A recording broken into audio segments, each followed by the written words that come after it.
Hey everybody, it's Karyn, Bryant, and... Hi, old guy. Oh! Pete Cummins. I was just going to say Pete Cummins. I wasn't sure if you were going to go with it. Well, I did my first tweet. That's right. First tweet. Somebody, hold on, I actually wrote down their name because I wanted to give them a shout out. David Cox asked David Cox asked me to tweet about being hi old guy. All right. And I did. So if you guys have anything else you'd like me to tweet about, let me know, and I'll tweet it. That's Mind Noogie. Okay, so welcome to the podcast. This is number 19. I believe it was the first 16 or so are with podcast 1. And then we are transitioning. And again, if we could turn the camera around, you'd be aimed at the guy to blame for it not being on MP3s yet. But Wade, you're working on it, right? I am. He's working on it, folks. We'll get the MP3 only files out. You can look at MMAheat.com/podcast to find some there. But we promise these will get up in MP3 form as well. But today we're going to have Daron Cruickshank joining us, the Detroit superstar. Gotta love that. But you said that was kind of a little bit of like a backhanded nickname, like, cool, you're a superstar, but it's Detroit. That was what you were saying. You know, I really like how you threw me under the bus. I really like how I've been spending a lot of time with Daniel Cormier, and I'm learning from the master of... So here's what happens. You know, Karyn and I have this private conversation where I tell her sort of my hopes and my dreams and my fears, and then she cherry picks the ones that she wants to throw out to you guys. So, yes, at one point I might have mentioned that the Detroit superstar is not quite as good as, let's say, the American superstar. The cool thing is he has a good sense of humor. I have a feeling that he wouldn't mind you challenging him on that. No, he's got a good sense. Yeah, so he's a good guy. Daron will be joining us. You know, he just fought Anthony Njokuani a couple weeks ago, won that fight. He's going to be fighting KJ Noons in December, so we're going to talk to him about that. Fast turnaround. By the end of this year, he will have fought 5 times. Which is, that's an insane schedule. It's incredible. So that's kind of cool. Before we get too far in, I want to let you know you should go to MMAheat.com/Onnit, ONNIT. Get some good Onnit gear.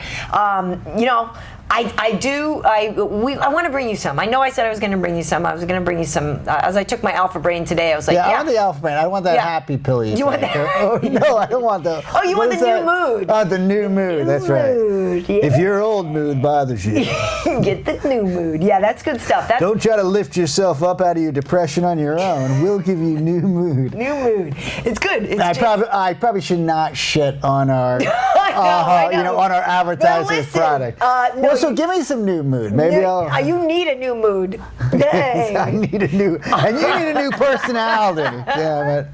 But yeah, they have great stuff, and if you use that link, you get 10% off your purchase. So you should definitely use it. So Pete, I was back in Boston. As you know, I was back in Boston this past weekend, and my mom is going to be moving. So I had to go through a bunch of my old stuff. That's good. I found some interesting stuff. What did you, pray tell, Karyn, what did you find? Well, I found a letter from the college that you attended letting me know that I was not good enough for it. Which was a little bit of a diss. I gotta be, folks, seriously, which one do you think of us went to the better college? Actually, well, I would say this is a $5 pejorative term because better. No, I went to the better college. You went to the better college. I mean, if we're using better like I think we're using it, right? Yours does have more public esteem and prestige, yes. But mine is like... Little.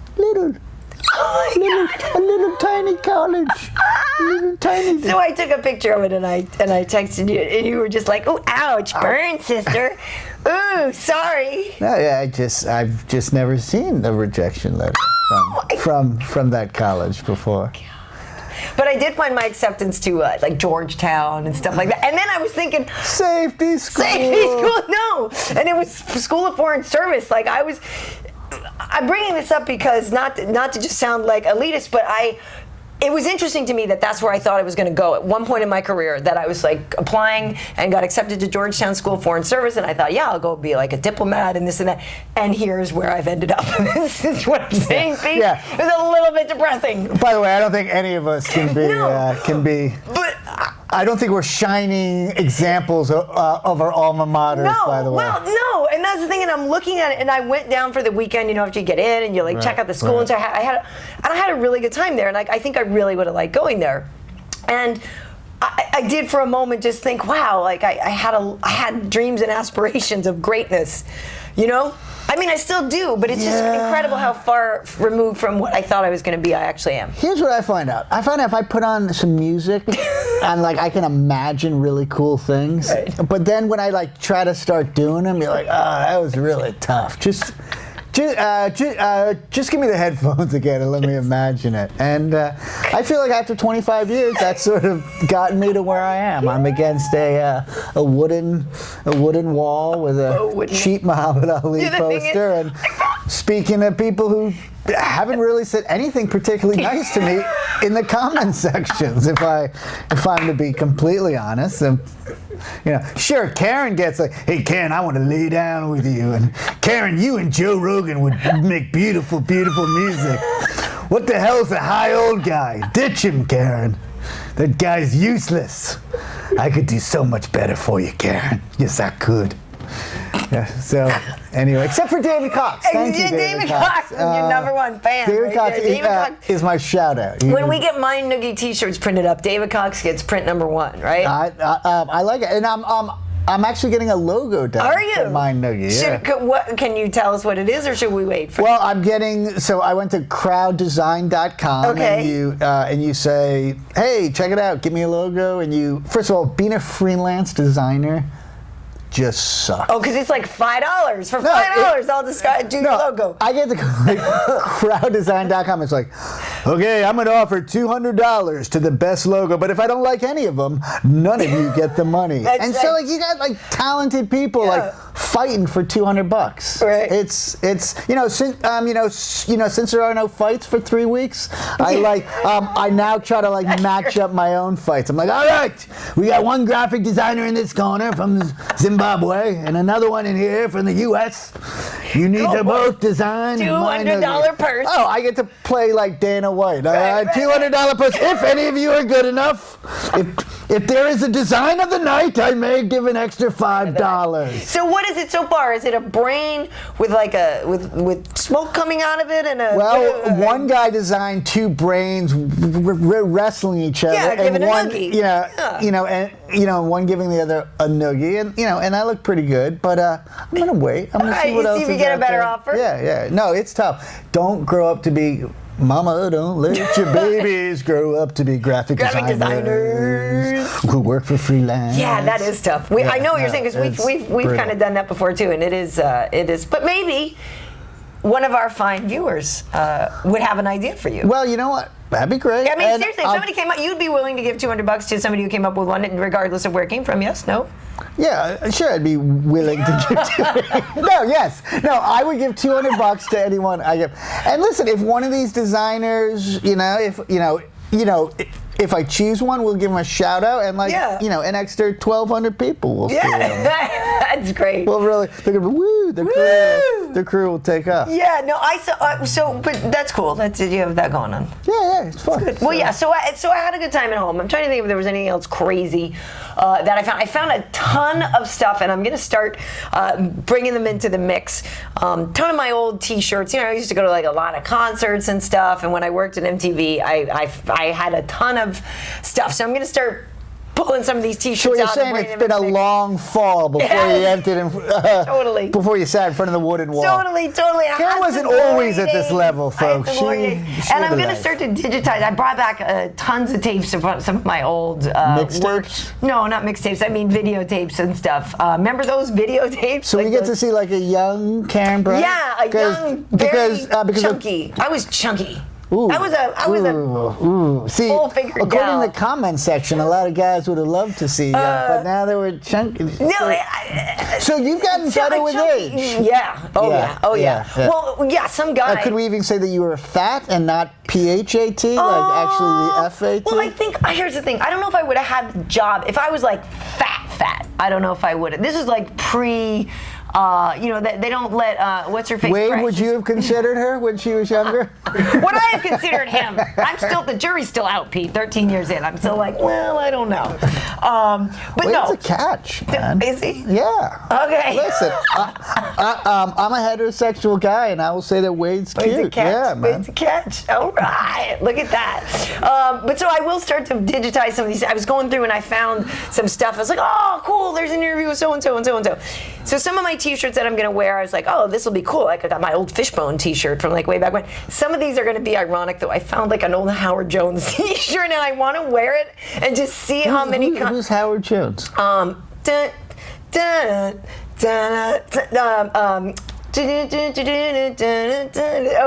Things can only get better. I can't sing that well. Do you remember that stupid song? And again, who's Howard Jones? Exactly. That's what I'm saying. But I want to wear it because I know I'm wearing it ironically. But I wonder if anybody's going to pick up on the fact that I'm wearing. And he's like got his Kaja Gugu-esque like hairdo, and he's like it's really cheeseball. I'm gonna have to Google Howard Jones. Yeah, it's cheeseball. And I found like a Tears for Fears shirt. And I like that though. But whatever. So that was that's entertaining. So I'm about to have a ton of boxes coming to my house, and of course I have nowhere to put this stuff. But I had to take it because my mom is leaving. She's now. Where's she moving to? She's moving to Florida. But there's a nice house in Boxborough, Massachusetts. Can she be more of a stereotype? Oh, stop! She's an older person moving to Florida, folks. This is wow. First time you've ever heard that. Yeah. Pete, can you hear this, or should I turn it up? Wow. You really come a long way. Really. But I did. You're really maturing. You really? Yeah. I found a picture of. I guess like our old living room, and the picture of my dad like sitting on a couch, and we had a wall just like this behind him, and it made me feel good. I might have to bring the picture in and frame it in here. Okay. Oh yeah. Is this it? Oh, no one ever is to blame, or what is it? Right. Wow. Don't you remember? Well, we are just losing anyone. Anyone under 30 is trying to find their escape key right now. It's so cheeseball that I've got to start rocking this T-shirt. Like, it's so bad. Do you know what I was wondering today? What is everyone doing with 3 weeks off from fights? I don't know. I guess just foaming at the mouth, waiting for stuff. That's why it's good to have the fight pass. But the Jose Aldo Mendez fight is coming up, and Glover Teixeira and Phil Davis. And Glover today was even tweeting. He's like, "Oh my God, I'm so excited!" Like these guys are getting. And I saw Phil a couple weeks ago. These guys are like getting really fired up. But we have to wait till the 25th, don't we? Yes, we do. Okay. Yes, we do. All right. Listen, I'm going to give you guys a little tip. Today's Columbus Day. Yeah. Walk into an Indian casino and just be like, "You guys are open on Columbus Day?" You will get into a fight. Wow. Have a few drinks. Why are you not honoring Columbus, who discovered you? You were undiscovered before Columbus came and said, "I, white man, validate all of you. You now exist." Well, so listen, go do that. I think you'll see a fight up close. Well, and the thing is, too, and coming from the East Coast, they still celebrate Columbus Day back there. And out here in LA, they don't have it. So when I was flying back, I was like, oh, cool, my daughter will have a day off from school for Columbus Day. And then I was like, they don't celebrate Columbus. It's well, in Seattle, they changed it to Indigenous People Day. Oh, did they? Because in New York, it's just Drunk Italians Day. Like, I love it. Well, it's a fun parade. You can't take this day away from the Italians. No, that's what I'm saying. It's like you have St. Patty's Day for the Irish, you have Columbus Day for the Italians. Like, New Yorkers, they need that release, they need that parade day. It's fun. Because then Italian people are down to like the mob, which is never like a good stereotype, and like pizza, which is awesome. So the thing is, people, when you if you go to the casino to pick a fight, make sure you're prepared. I don't know if you know this, guys, but Pete, this is Pete's workout here. Look at this. I don't know if you can. What? Look at? I'm getting so ripped. So my wife. Look at these triceps. So my wife has this one muscle on her body that she thinks, and it's like here, and she was doing this like do you see this? And she was doing this like this really awkward thing, and then like there was one little bulge, and she's like, look at that. I'm like, well, first of all, how did you even discover that muscle, and how did you make it contort like that? So this is your workout. No, this is sort of anger management too. You're like, yes, mother, I will help you empty out the basement and move to Florida. I'm just saying, Pete, look out. People need to look out when they come across you because you. I do jazzercise, I do box aerobics, and I do that. Before we get too ridiculous, what? That's how we can make. Somebody has to make a really kind of gay exercise revolving the UFC, like octagon. Oh, I see. Octagon eyes. Who is the lady that pranced in the white? Oh my God! Oh yeah, ground and pound and out. Dude, we can make a fortune. We might be. We might be onto something. Octagon jive. I am trademarking that. Don't take that. They that. have UFC Fit and stuff, which is a legitimate workout, but you want it for the house moms, and. I want Richard Simmons coming out of retirement, on arm bar. You know? Oh my God! I want the gayest looking thing. We're gonna have to make a mock video now. You know that. Now that you've put it out there, we're gonna have to make a mock video. A mock video. All right. I like it. Listen, before we get too ridiculous, why don't we just get serious? Why don't we get Daron Cruickshank in here? Let's bring him in. He's for real. He's for real fighter. Really not No. He can probably do a lot of this, right? All right, folks. Stay with it. Here comes Daron. All right, everybody. We are now joined by Daron Cruickshank, better known as the Detroit superstar. Dude has already fought 4 times this year, which is incredible. And I'm going to be facing KJ Noons in December. So, Daron, I guess you're already back in camp. So thanks for taking some time to talk to us today. Yep, actually officially starting training today. So I took a week off, heal up, and, get ready. All right, cool. Well, so now obviously we just saw him fight Anthony and Jokawani. And there probably really wasn't that much healing up you had to do, right? That was, a fight that you seemed to really command that one and not take too much damage.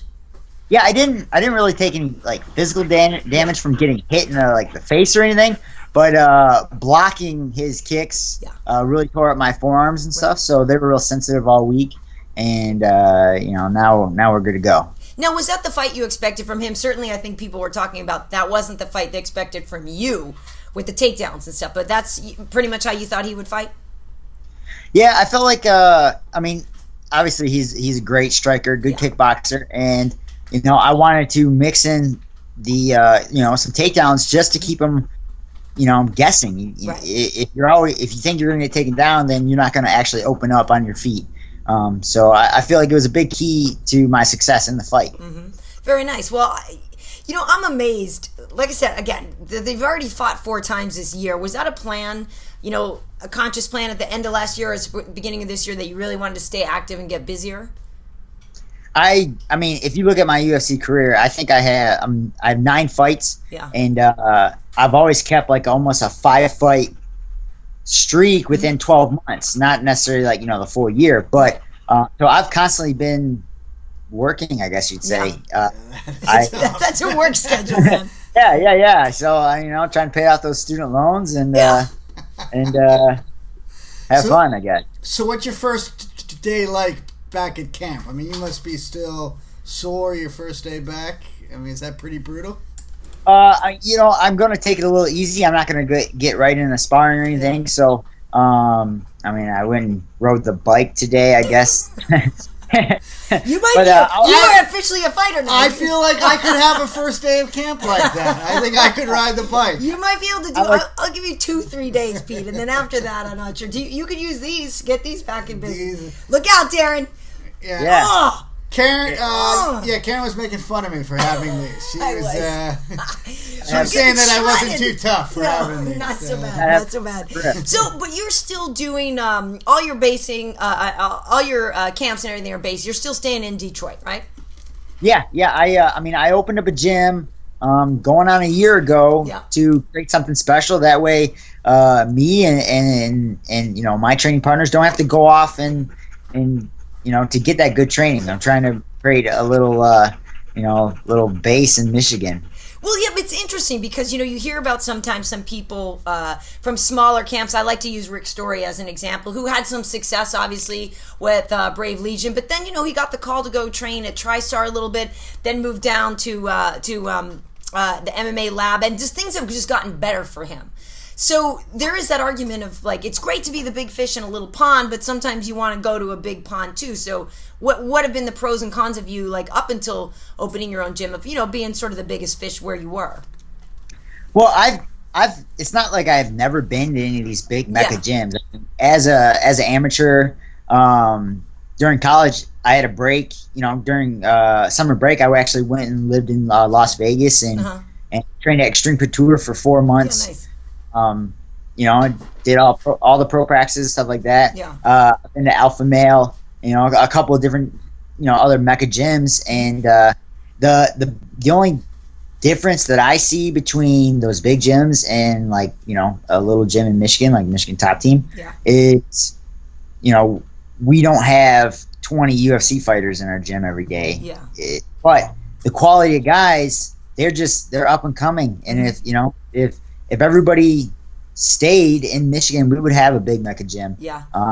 So and that's what I'm just trying to build. And if it's not broke, don't fix it. I mean, this is what got me here to the show, and it's obviously working. I don't win every single fight, but I'll tell you what, I'm exciting every single time. Oh, for sure. Well, and the cool thing too, I guess the argument in your favor is that if you're the guy, people do their best when they're sparring with you, probably, right? People bring you their best because they want to stick it to you. So I would think in a way that that's kind of great, because you're getting the best out of everybody, and that's going to keep pushing you further.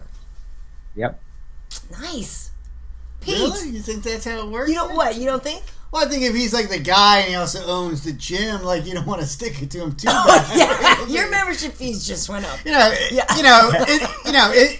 like the leader of like North Korea. He's the best boxer. He's the best sprinter. Right. Oh, I get what you're saying. Everybody's like, "Oh, Daron, you kicked my ass today." No, I think he really is probably kicking their butts. But is it hard to keep finding sparring partners for you? Who are challenging you? We have a lot of talent in Michigan that you guys just don't know about. So, I'm excited to see the guys that push me in the gym, up and comers, and put them in the show. So, it's iron sharpens iron. I didn't do it by myself. I got guys beating the crap out of me too. You just you don't know their names yet. Nice. Now, you started out, was it your dad that trained you in Taekwondo? Yes. Yeah. So does he, what's his take on your transition, obviously, when you went from doing that into MMA? Was he always pro full-on fighting, or did he want you to sort of stay as a martial art purist? He actually wanted me to like finish college and all that before I started fighting. And I actually didn't even tell him about my first amateur fight. Like, I signed up for a fight, went and fought, came home, was like, "Hey, I just been fighting." Da da da. He was really mad at me for that. But shortly after that, we started really training a lot. Well, that's cool. And for you, obviously Taekwondo has been really helpful. I took Taekwondo for a while. Did you ever do Taekwondo? No, but my kids did. Do they? Right. So here's the thing. Some people think, I did it for a while, and I think I got up to green belt or something. You've been able to translate. I've told people this. I think the best thing to come from Taekwondo is the kicks, because when you're doing the blocks like that, you don't really do a lot of that. You know what I mean? Not too much of that. But do you feel that the kicks were really the best thing that you got from that sport? Yeah, they have fast feet. I wouldn't necessarily say I'm just a solely Taekwondo fighter. I'm a mixed martial artist. I've gotten a lot of different arts in my repertoire. Right. So they've got great sidekicks. It's the lead leg, the Taekwondo guys that a lot of people don't have, that lead leg round kick, front kick, side kick, and all your spinning techniques. So I guess you could say I take that from there, but my hands, traditional American boxing, wrestling, you got to have it all. Oh, for sure. But that's definitely, I feel like you're, if we were supposed to describe you in one thing, the kicks are the first thing that come to mind. Right. It's not bad. But it's a total package that let those kicks, fire away. Well, how sweet is it? Because we were in Chicago, where you had another head kick knockout, right? Yep. That was fun. I was there. That was nice. It was a hot night in cold Chicago. How good does that feel? Because Pete and I will never understand, knocking somebody out. We're never really going to feel that. How good does that feel? Knocking somebody out is the best feeling in the world. Yeah. That's all you pretty much. But you know what? You know what the worst feeling in the world is, though? What? Getting knocked out.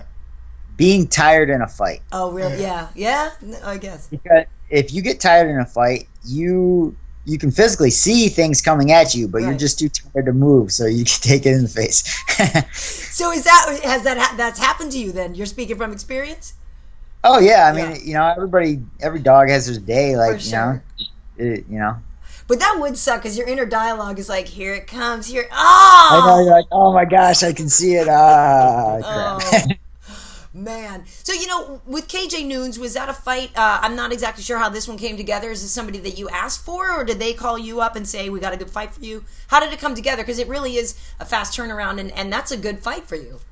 Well, my managers talked to Joe Silva and, said that, I want to fight November, December, October, somewhere in there in the next three months or whatever. And they brought up Vegas, and I've been trying to get on a Vegas card since I got out of the Ultimate Fighter. Right. So, jumped right on it, and it didn't really matter who they gave me. I knew I wanted to fight. So at this point, there's no picking and choosing your opponents. They know what's going on, and they're going to match me up with whoever they think is, the next step for me, and who I can put on, a great fight for the fans for. Well, I think that's very true that you can put a great fight. I've known KJ now for a while because I've covered his fights in Strikeforce, and he's a guy that, like, KJ doesn't get in boring fights. Do you know what I mean? KJ, it's like bell rings, bam. Like, he's out there. He's always scrapping.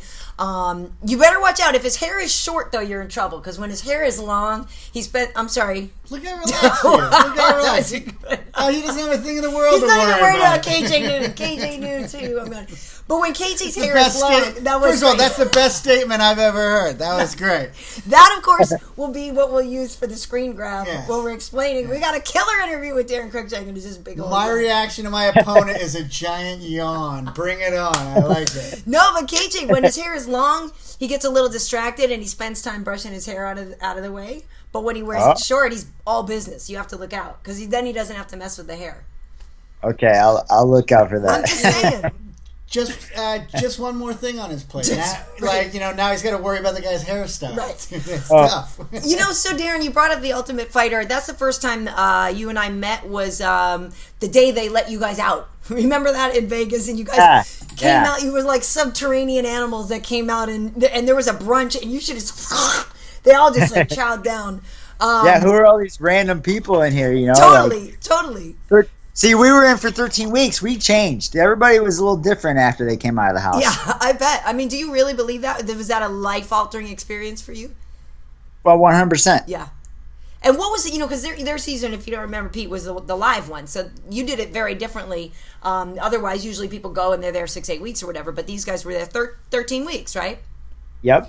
So did you, obviously they never went back to that setup again, but did you think that was a good way to do it, or do you feel that like the people that are doing it the other way have an advantage? Because you guys were pretty banged up doing that series.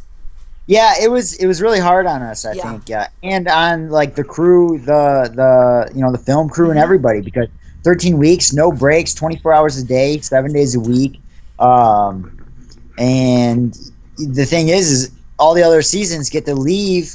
After 6 weeks, the first season was 8 weeks, and then every season after that, besides mine, has been 6. Right. They get to train for their finale fight at home in their own camp with their own coaches, and we didn't get to do that, so it was really difficult. Mm-hmm. We basically got out and then got ready for our finale fight within a week. Yeah. So there's no time to go see your family, friends, and catch up. Yeah. So.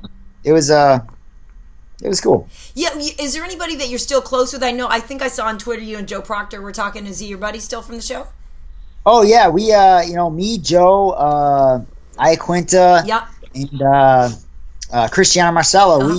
We all stay active with each other's Twitter and at the shows and stuff like that. Whenever we run into each other, we have dinner or whatever, hang out. Yeah. So it's you spend that amount of time sleeping next to somebody in the same room with a You know, I like. know. You get real personal, I'm sure. Well, Al's doing well. The guys are doing well. I think Miles Jheri is killing it. I know he was on he was on really Dominic's team, but he's doing really well. Yeah. Oh, yeah. And Miles is from Michigan, too. Oh, nice. All right. Cool. Are you guys like opposing Michigan guys though, or are you friends? Yeah. I mean, I don't see him as like, you know. I mean, we don't like go hunting or anything together, but we grew up in the same, you know, area kind of thing, and with the same kind of coaches. Yeah. You know, so you know we're not like super tight, but like, you know, we're both from Murder Midden, so that's good. That's cool. Well, you know, you bring up hunting. The other thing your Twitter feed lately has been full of is pictures of you with guns. So how many do you have? I actually only have like a handful, but the ones I do have are pretty sweet. What are you currently working on? Because there was it a rifle with? Yeah, I started shooting competitively last year, 3-gun matches, and just been doing it ever since. So right now, I mean, I have an AR-15 that I run in the match, and a Sega 12, and a Glock. See, I don't know what those are. Sega to me is the old video game. So basically, you're the last one anyone wants to screw with in Detroit. Totally. By the way, kick your ass, shoot you, unarmed, armed, whatever, holding a sharpened toothbrush. I know Detroit is a tough city, but really, you got to go strapped with all that, right? I mean. So when you say you have a competition, is it just specifically target shooting, or is it like a whole? I don't even know how gun competitions work. Yeah, it's okay. So 3-gun competition is you have a rifle, a shotgun, and a pistol. Yeah. And you have to you have different courses, and you have to basically engage each target accordingly to like the rules or whatever. And you know, some targets you shoot with a shotgun, some with a rifle, some with a pistol, and a lot of times you have options. That you know you can do so. Okay. And whoever does it the fastest. That's what I was going to say. Is it like in the Olympics with the biathlon and stuff? Like you're timed and you're rated for precision. Exactly. You're timed, and you know if you take out all the targets and stuff like that, then you're the winner. Yeah. So. Are you good? Well, I definitely get style points. Oh yeah. A lot of times because you know I'm just really cool looking. So. Nice. Sometimes it's not practical, but right. Well, so you know it's funny. Speaking of style too, that's one thing that I may have even said this on the air.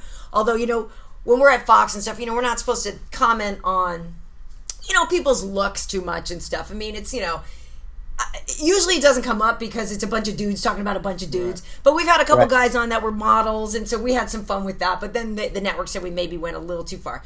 But I think I may have actually said on the air that Daron has one of the best skin tones that I've ever seen. And I don't understand how it's possible because you live in Detroit, and I've been there, and there's no sun. No matter what, you come out in white shorts with this, like, perfect tan. How you doing that? I'm a tanning black belt. Okay. I don't know. You gotta look good. So is it spray tan? Do you go to the table? What do you do? Is that? Oh no. It probably takes about a month of preparation. Oh my God. You know, day in day out tanning. You know, it depends on the time and whatnot. So you gotta look good when you fight. So for sure. And I think the white shorts offset it perfectly too. I think that's like a style, like you said, style points. I think you wear the white shorts to make the tan look better. Exactly. Just theory. Exactly. Just like when Phil Davis comes out in the pink shorts against his brown skin, it's like, damn, it looks great. It just pops. Just pops. It pops in a completely non-objective way, Pete. Are you getting uncomfortable? Well, I just keep noticing my pale and pasty skin there. I'm like, you'd be wearing. Does the black make my blotchiness pop? So one time when I was in Detroit, I went to the Woodward Dream Cruise. Are you a car guy too, or no? Yeah, I used to have a '79 Bronco that was like a show car. Nice. What happened to it though? I blew it up. You did? Wait a minute. I blew it up and sold it. You blew it up? Yeah, I was driving on the highway and I threw a rod right through the block and like all kinds of stuff. Damn. I'm not very I'm pretty rough on my vehicles and stuff. Apparently. And you're there with your best friend too, your dog, right? Yes. You have a couple or? Aww. Yeah. Look it. Oh, that's cool. That's awesome. So, Daron, before we let you go, we do something here called Praise or Pummel. Okay. Yeah, so what we do is we take a couple of topics and we break them down. If you like it, you praise it. If you don't like it, you pummel it, and you got to let us know why. So, the first thing we're going to talk about today is, I don't know if you're a fan of The Walking Dead, but basically since you have guns and you fight, I'm guessing. Yeah, well, if The Walking Dead ever comes true, I'm going to hook up with you. Right. So they had the premiere for the show last night. I'm just curious if you're a fan of Walking Dead and zombie things in general. Are you praising that or are you pummeling that? Well, I actually, a couple of years ago, I made a video before The Walking Dead came out and like all the the zombie things came out. I made a video on YouTube. You can check it out. Just look up How to Kill Zombies with Daron Cruickshank. Oh no! And, that's cool. You gotta check that out. But as far as The Walking Dead, I watched the first season and was really into it, seen every episode, and then the second season came, and I just really couldn't devote my time to watching every episode every week, and I've kind of lost track. So I'm waiting for all the episodes to come out on like Netflix and just spend one weekend after a fight and just out. Nice. So in general, then it sounds like a praise though, just so you don't have time for it. Oh yeah. I love How to Kill Zombies with Daron Cruickshank. Nice. What about you, Pete? Well, I've never seen it, so I really can't. But I would say that's kind of un-American. No. What? Did I see a zombie movie? Well, I'm just waiting for the next genre. Like we've had all the Draculas, now we're zombies. So what's next? What's our third monster? I don't know. Like ghouls or I don't know. A town of Frankensteins. I would bring back Frankenstein. But I guess I don't like all the Dracula stuff. I can see how that kind of became a hit because you're a 14-year-old girl and it's kind of scary, but then there's weird pseudo-sexual things. Right. And you're I don't know these emotions, but I must watch it every week. Right. But the zombies is just I don't know. You man. can't do it? Well, there's nothing pseudo-sexual about it. No, I don't think so. So where you're going. But I can't pummel though. I've never seen it. All right. Well, see, But I would like to stab a guy in the brain just to kill him, like a dead guy in the brain. I think if you started your Monday morning off with a good brain kill, that's gonna feel good. I think you could really tackle the rest of your week. Because of I love the dog because of the pummeling. Because of the brain and all that. I gotta pummel this. I can't if we play zombie games, I'll shoot the hell out of a zombie in a video game. But that show is just way too. It's gory. It's way too intense. I can't hang. Yeah. I can't hang. But I agree. I'm taking Daron with me when they come. When Ebola zombies start walking around, I'm calling Daron. No, listen. If there were zombies outside right now, we would both be kissing your ass. Totally. We love Detroit. I know. Wait, what was that? Are we what? Are you in Vegas? No, LA. Okay, well, Vegas has a lot of zombies already walking the street. That's true. Around corners and everything. You gotta be careful. That's true. I have seen them. Actually, downtown Los Angeles, on Los Angeles Avenue, at 3 o'clock in the morning, you have zombies. Really? I saw a topless woman walking down the street the other day. That's awesome.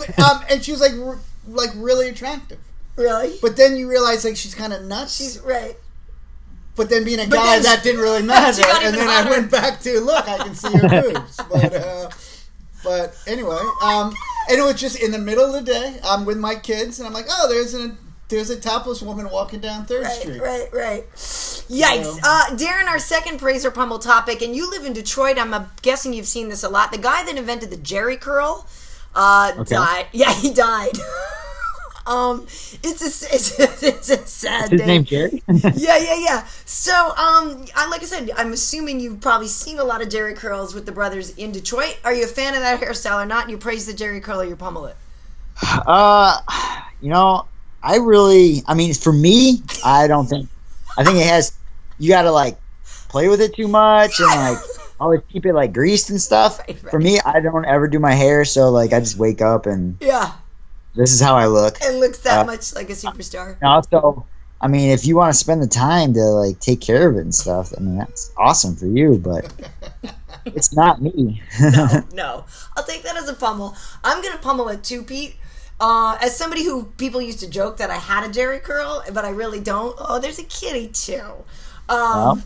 The hairstyle is disgusting. It's not cool. Coming to America, where they had the whole thing with the slick on the wall, is like the greatest mockery of that. I'm sad the guy is gone, but I'm not a fan of the Jheri curl. I want to praise. Are you? Because like, You know what I think though? I think the mullet is coming back. The mullet is coming back. The mullet Yes. is totally coming back. You can rock a mullet. I think I need to grow a mullet out. I think you need a mullet. You're gonna praise it though? well, I'm gonna praise it just because like it gave him a different hairstyle. Like, come on, listen, if you're an African American dude, like you can only go length. So here's what I'm gonna do. When next time you see this, I'm gonna put a Jheri curl on him, and you tell me if he looks cooler. At least, okay.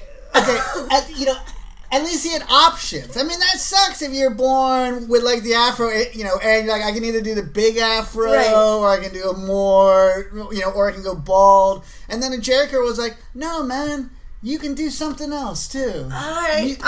You can curl it. It just gave him an option. Listen, as a white man who has a lot more options with my hair, I feel bad for African American males, and I was happy that they had an option. It would have been nice if it didn't include so much wet stuff that would ruin your couch. Nice. But I did appreciate that they had an option. All right, and finally, Daron, this one, I don't know what's your cat's name? I call him Cat. Cat. Okay, perfect. Thank you. Okay. Yep. That's Our a last good one name. is praise or pummeling here. Taylor Swift was on a British talk show, and John Cleese from Monty Python just like ripped her a new one about her cat. But the praise or pummel here is the fact that she named her cat Olivia Benson after the name, after the character on Special Victims Unit.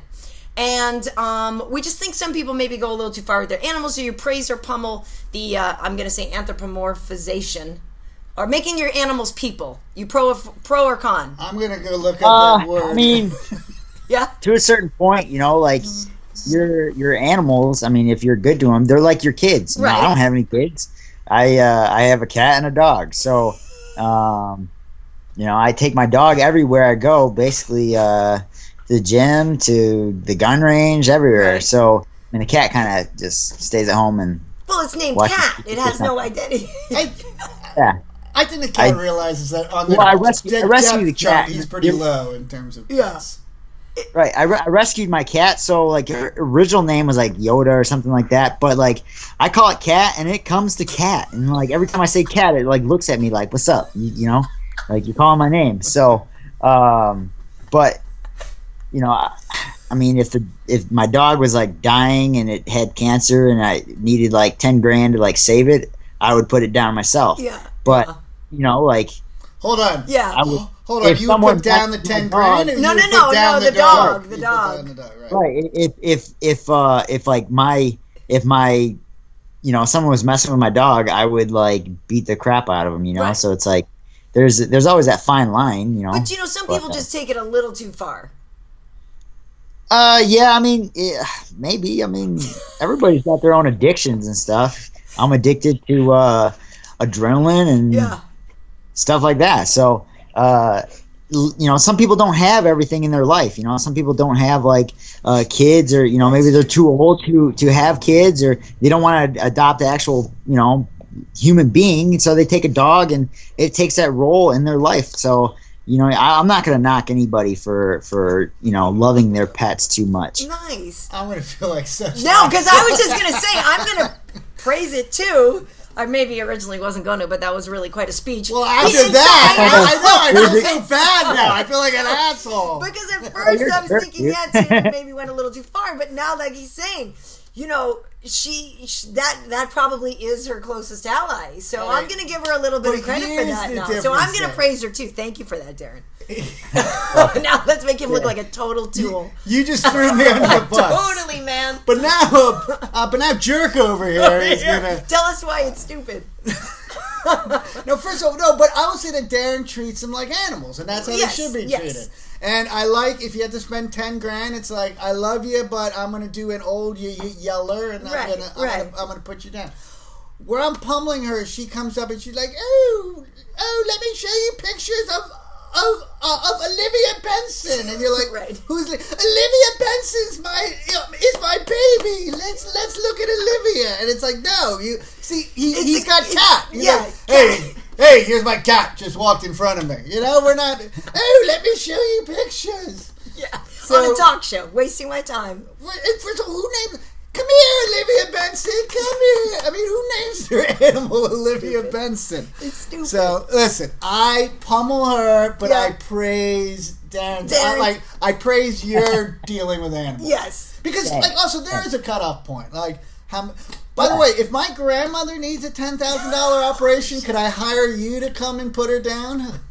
If she's turning into a zombie, Grandma, into a zombie, I got your back. Yeah, nice, very nice. Just show up with your, and you can use either the shotgun, the rifle, or the Glock. Yeah, whatever. Whatever's fun. I will give her a 20-yard head start on you, and you take out whatever you think is looks the best. God, that's so bad. Oh my god. Oh, jeez. She's starting to cost the family money. No. And you want to talk about leaving a stain on the couch? Oh, my God. Seriously. Wow. On that note, I don't think she'll ever see probably not. Probably not. So listen, Daron, I know you have probably time to kick back now that you've had your first hard day of bike riding for camp behind you. Oh, you are. By the way, can I recommend these? Because they really get. I don't know if you can see that right there, but yeah. He's a beast. Yeah, look at that. Oh yeah, look at that. Sweet. Hey, a lot of lonely nights. Yeah. Oh my God. There's no way you're single, Daron. You're like a stud. Like in the UFC, I'm sure chicks are all over you. Yeah, I have a girlfriend. Okay, there you go. Yeah. But he had previously a lot of lonely nights. We're not going there. Last week's show was more than I needed to know about Pete and his hobbies. So listen, Daron, I will. That just totally implies that I was. So you got a good fight coming up with KJ. I'm not sure if I'll be out in Vegas for that one yet. I got to get my schedule, but I hope to see you live and in person. If not, we certainly will be watching you on the TV. I believe that'll probably be a Fox show for us. So good stuff. Keep up the great work. You're already 3-1 this year, so it's already a winning year for you, regardless of what happens. So yeah, 5 fights in a year. It's incredible. That's awesome. It really is. Awesome. You are the superstar. Thanks for talking to us, Daron. We'll see you soon. Thanks for having me. All right, cool. Bye. So Daron is the guy that I'm bringing when the apocalypse comes. Oh yeah, and don't forget. I mean, 1020, 1021. No. Any dude who goes strapped with a shotgun, a rifle, and a Glock, I'm like behind that dude. Yeah. I'm making his coffee in the morning. Have you ever shot a gun? Yes, I have. What did I shoot? A shotgun. Did some skeet shooting. Shot a rifle. And I went, and it's funny, like I went into a gun store and held a pistol, and this is why I'm a firm believer in like the 7-day waiting period for handguns. Right. Because I put it in there, and immediately I was like, oh, say hello to my little friend. Like I felt like an immense badass, and like every slight in the world suddenly came back to me like, yeah? Yeah, Tony Dimitri from 7th grade? I'm gonna find you now! Now we'll see who sucks on the slide. And I was holding it like this, and like really, like I wanted to use it. Right, and like immediately. All maturity and impulse control just went out, went out the window. So I'm a firm believer in gun control. Yeah, it is really. I have to admit, it's really fun to shoot them. Like I definitely really like that. But so I've shot rifles, and I've even shot. I used to do a show for TNT. I probably have the video now in my file, so maybe I can even digitize this and show everybody. But we're doing this whole thing, yes, for football, shooting a Gatling gun and all this stuff. But we did this show, and we were doing like a Western, thing. And so I had to do a quick draw. I'm actually a lefty, and it was funny because, of course, they give me, all guns are right-handed. So now I use lefty guns, so now all the shells, if I'm using things that kick, I don't think they make lefty guns, right? I don't think so. They should, because literally, if I were to fire something where the shell gets ejected, it's going to go right into my face, because they always make them on the right, because it goes so. And not the face. So, but I had to do this thing where I had to quick draw. I was this whole thing, and there was a guy standing there, and I freaked out. I had no idea it was gonna seem that realistic. Right. To draw a gun and pull a trigger, Wait, so you shot a guy? But with blanks. Oh, right. He was a stunt guy. But so we literally had, this whole stare down, and it's actually really cool, but bam, and I'm supposed to pull it out and shoot him.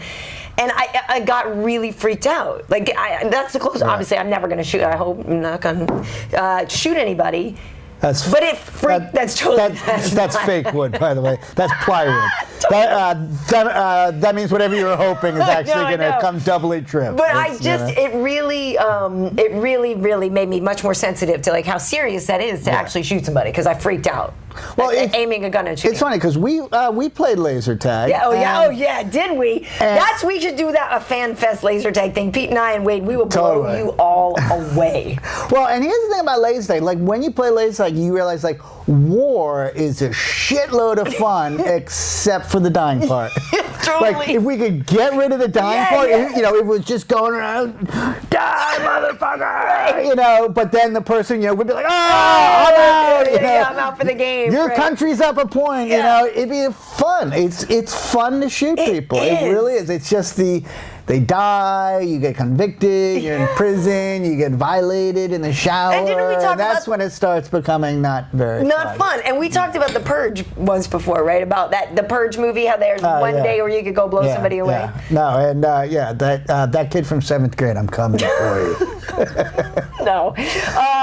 So Daron's cool. And again, the whole fighting that often in a year is impressive. Yeah, very impressive. I like how he's opened a gym in Detroit, and he's creating a base there rather than taking off, and he's a Detroit superstar. We got to get you in the gym training a little bit. I want to see you throw a punch.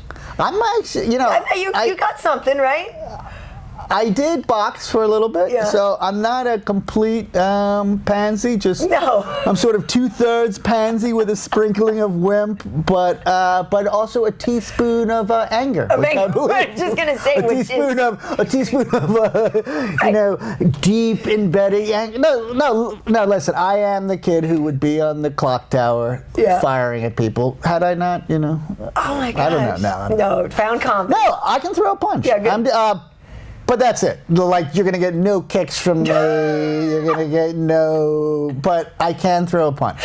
You might be, because we play tennis together sometimes. And I can wrestle a little bit. You can wrestle, right? Well, you have 2 boys. You got to learn how to wrestle too. You got to help them. You know what I mean? I did wrestle. No, that's the thing. You wrestle, but also you got to get those 2 into they're wrestling all the time, probably. So at this point, do you teach them the right techniques? No, their mother's she's got kind of a I don't like anyone fighting rule. Strange woman. Yeah, I was going to say, I thought I liked her, but no. Doesn't like her offspring fighting. Yeah. But by the way, see, that's what we should do. I should have my kids fight on camera next week, because they're identical twins, so it's kind of an even match. One's sort of bigger than the other, but the smaller one has developed the anger. So he always takes it too far. You're like, dude, you guys were just fighting, and then you kicked him in the face. Yeah. What happened? So. We could do something for people. We got options. We're gonna, we really do need to start doing some sort of MMA Heat fan stuff, like viewing parties. Maybe for the UFC with Aldo and Mendez and stuff. Maybe we'll do a viewing party around the LA area. Let's think about that. We should, because that's coming up. That's the next fight. We've had a couple of weeks off for UFC tonight and from the Ultimate Fighter, so it hasn't been a tough talk. But somebody tweeted me, they're like, oh my God, did UFC tonight get canceled? It's like, no, man, we're just on a break because they have the baseball. So that's taken some time. But we will be back next week. And I actually, this weekend, am going to Kenny Florian's wedding. My buddy Ken Flo is getting married to a really cool girl. Now, her name is Clark. Don't think he's got a gay wedding coming up because you get the invitation like Kenny and Clark. Oh, cool. It's just like my friends Terry and Raphael. But it's not. Clark is actually a girl. Clark's but yeah, lovely girl. So Kenny's now getting listen, married. Clark does have a 7-inch clitoris, but do not at all think it's a guy.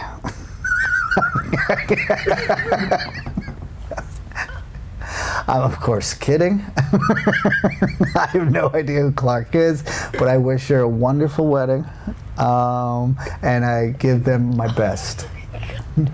She's a lovely girl, Pete, sure and I will make sure she never sees I'm sure she's a lovely girl. Kenny actually that was could not come based here. on. That Kenny was not can based come here on and kick your fact. ass. I am sure. Oh God! Oh God! That no. was just merely based on my preoccupation with engorged clitori.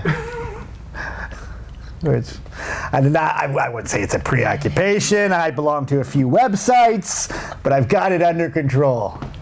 And you gave me grief telling Daron that you had hobbies. That you said that was out of context. Everyone belongs to one engorged clitori website or another. Wait, am I right? Come on, wait. If I check your history, what is it, like Vietnamese MILF engorged clitori? You know, come on. Come on, let's all not pretend I'm the only one here, okay? I got nothing. I got to wrap this up. This is really when we should have ended this show. It was insane. Listen, if you want more musings, fist bump, really? More musings like that. Mine Noogie. On Twitter, actually, finally, you started tweeting to Derek Cox. What was his name? David Cox. David I Cox. believe. Thank you, David Cox, for getting him inspired. So anyway, anyone gives me something to tweet about, Right. I will try to throw it in the old tweet machine and see if we can spew out something that's decent. Nice.